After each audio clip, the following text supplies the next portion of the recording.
Good morning. I want to thank you for inviting us to come and share with you our experience in being successful and engaging to community benefits agreement.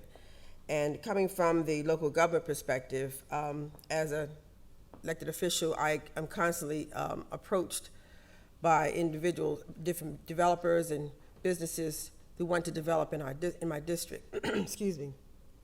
So hearing the presentation for Peninsula, again, I listened, and what they told us about their interest in developing a 20,000 square foot organic waste composting plant in Southbridge. And understand Southbridge is where I grew up my adult life. I'm a fourth generation Southbridger, as we call ourselves. I raised my children there, my grandchildren live there, so my ears perked up immediately as to a compost plant in the neighborhood. But then also you hear about as a business person, I also understand the importance of continued development in my district and the benefits that it would do as going into organic garbage and agricultural venue.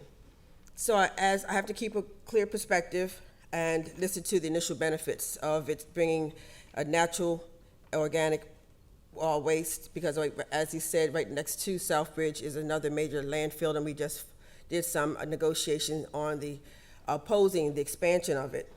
And also in my position, the tax dollars that would be collected and how it would benefit the public schools. I chair the Education, Youth, and Families Committee, and hearing ways for the city, as in the way economics is right now, to be able to get some more tax increase. It perked my head up and made me listen even more in depth to the concept.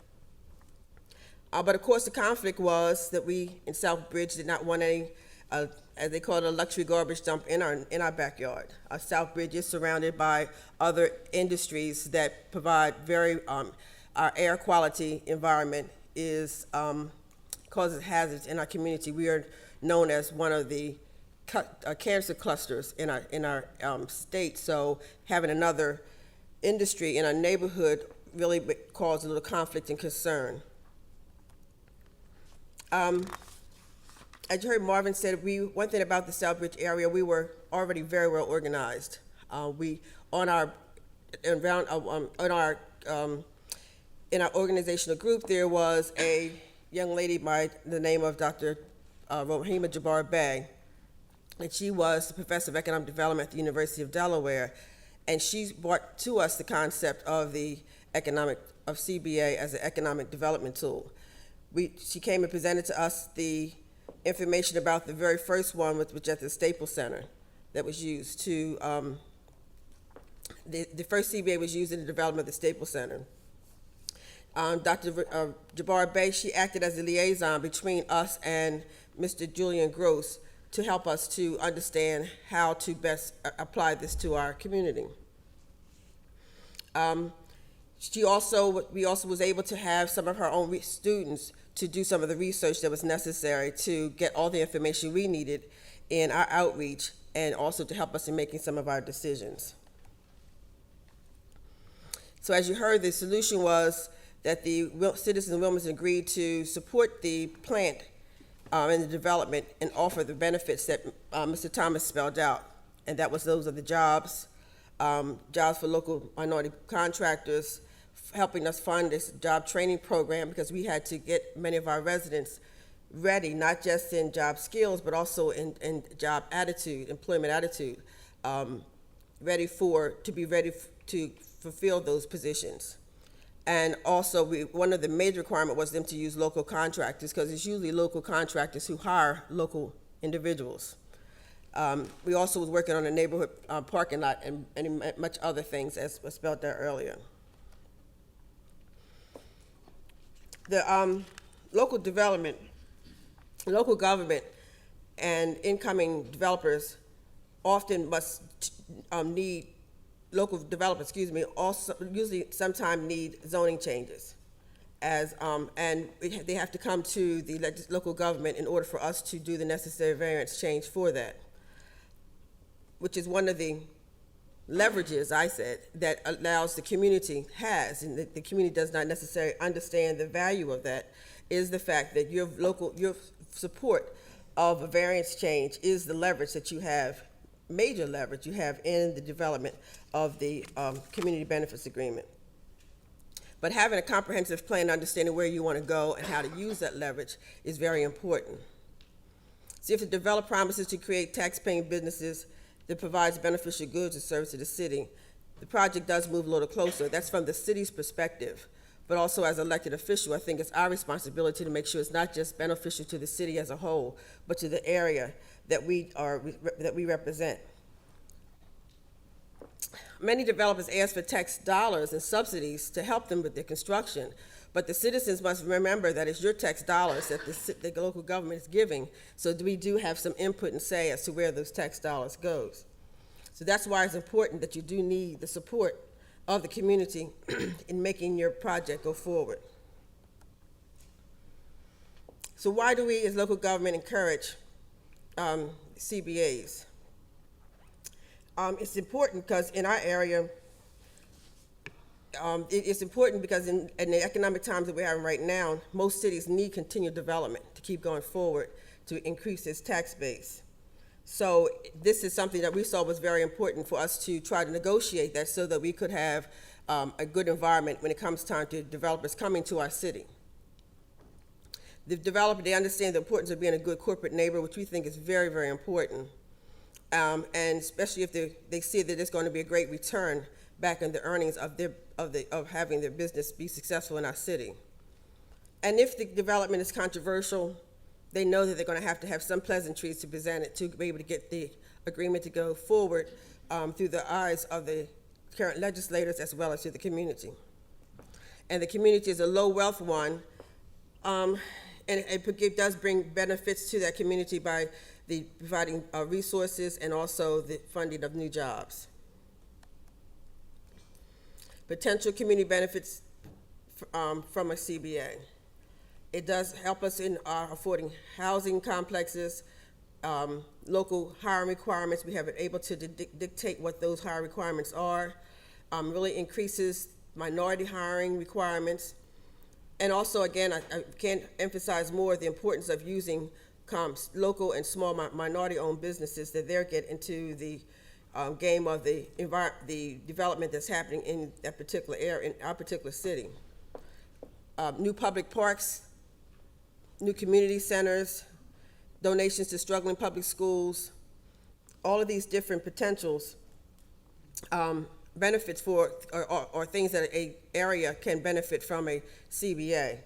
And one of the things I like to say too that was very beneficial to us in our negotiation of it was that the general contractor, to ensure that minority contractors were involved, they offered almost a handheld workshop for our local minority contractors to ensure that they could complete the RFPs, that they did the proper pricing so that they could be in the game. If they were not up to par to be able to bid on the contract, that the general contractor offered individual counseling and tutoring, almost I would say, mentoring to the small contractors to make sure that they were able to bid and be successful in responding to the RFPs.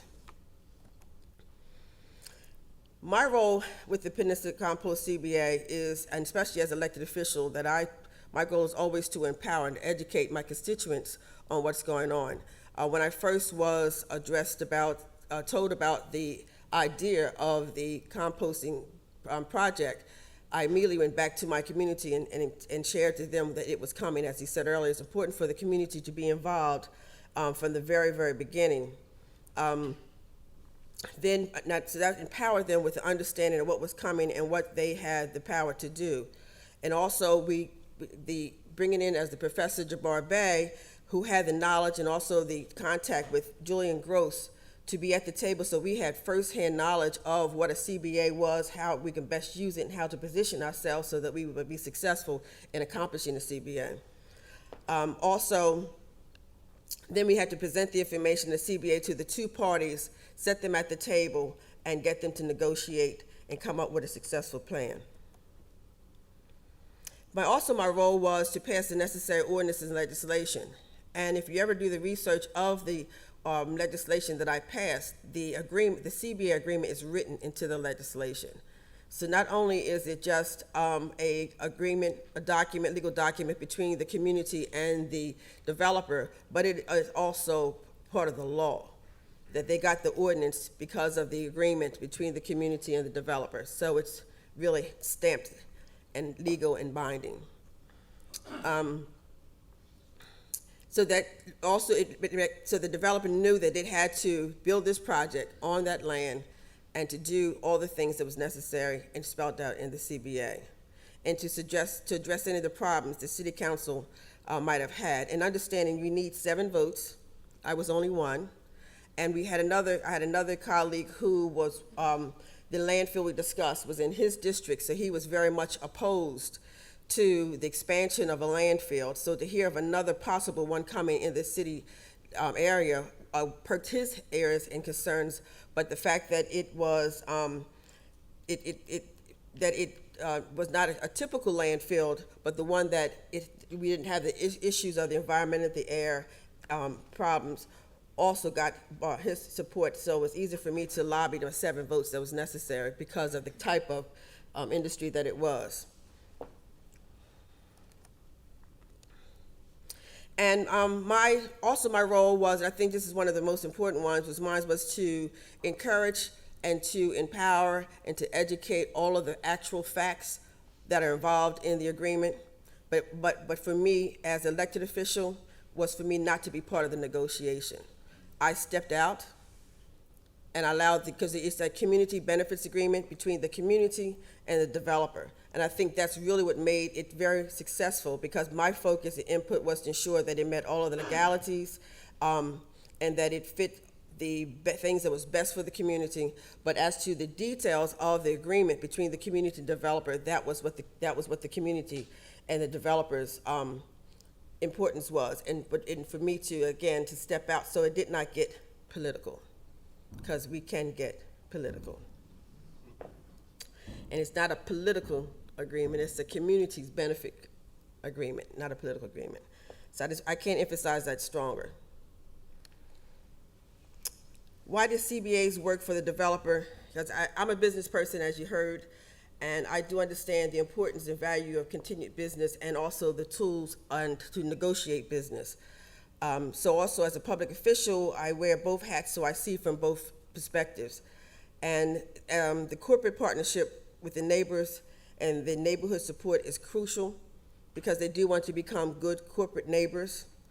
When it came time for the developer to go to the state to hear that there was collaboration and a CBA in place, that was easy for my supporting state representatives to give their stamp of approval, because they do look for local government to do the legwork for them, and then we can tell them what they say, and all they have to do is say yes or no, and meet their requirements. And that, as we go look into the future, real estate development now should include all 3 parties: the private sector, the public sector, and the community. And this community benefit agreement is an example of why that is important. And why does it work good for the city? Our city is always looking for new economic opportunities in the development of it. One of the things about my district is it's the only one in the city, we're kind of landlocked right now, that has any redevelopable land. So this community benefits agreement is very, these type of instruments is very important for, especially specifically in my district and for my communities, because we're kind of prime land. So that gives us a little upper hand and leverage. So it's important to have that SAMP plan that we do have in place, because we know 20 years out where we're going to, and what we want to do for our neighborhood. And also, as Nelson stated, it's a living document. So as they continue to evolve and grow, their business will change. And as our community continues to evolve and grow, we will have changes also, but we kind of know what they are because we have that plan and we can develop and grow together. And new developments, they bring stress on the community, but now we are prepared. So I talk to the community individuals that it's important that you do have a plan of action. Most development in most of the cities have comprehensive plans, so they already know 5 to 10 years out the direction of your neighborhood. So getting your community comprehensive plan, you too are knowledgeable of where the city is going, because you don't want to come to the table today because they're already 5 or 10 years ahead of you. And that's important to be organized, and that was the benefit of South Bridge, that we had that sand plant done. We knew where we were going. We know what we want. We're a very strong community. We have a great leader in Marvin Thomas, and I just want to applaud him because he led this community through this to be able to do this. So Marvin, I'm going to publicly thank you for your leadership.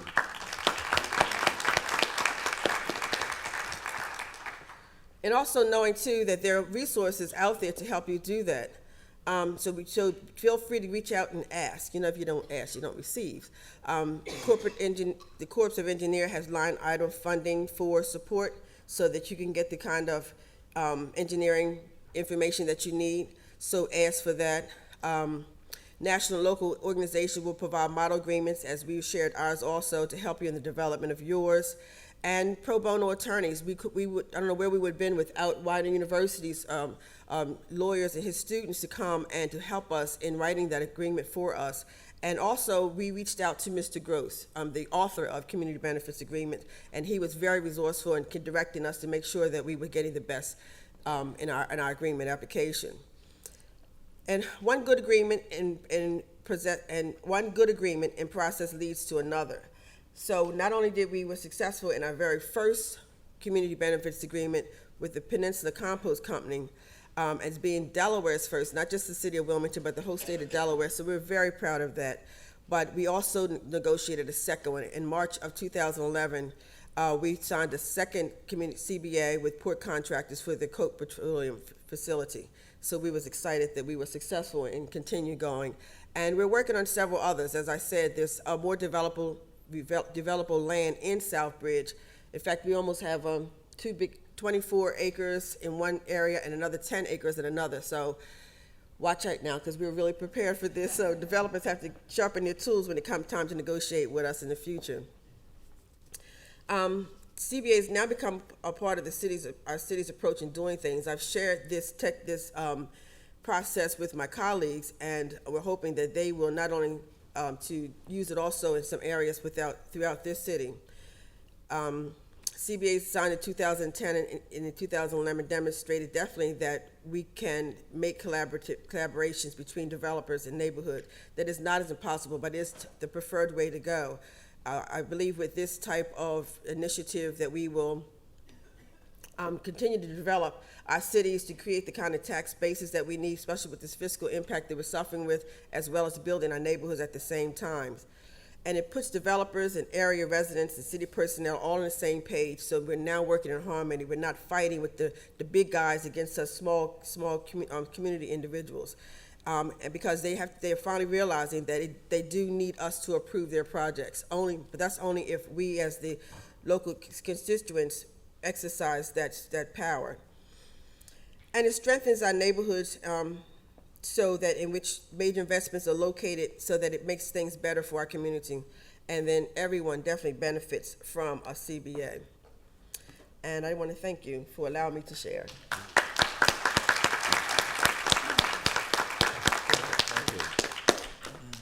I think we can kill the screen now because that's our last I'll just put this deal. one on the Great. back. Well, thanks to all of our three speakers who have done exactly what I hoped they would, and that is bring us insights into how the process actually works on the ground. We want, at this point, to get responses from two of our own here in New Orleans. We'll move from the public sector observations of Hanifa Shabazz to a public sector response from Bill Gilchrist, who is the director of the city's Office of Place-Based Planning and Development. It might help, Bill, if you were able to come up here and deliver remarks, because we've got a camera there that's recording this for posterity. So we'll probably keep each of us up here. That's good. Appreciate it. Bill Gilchrist.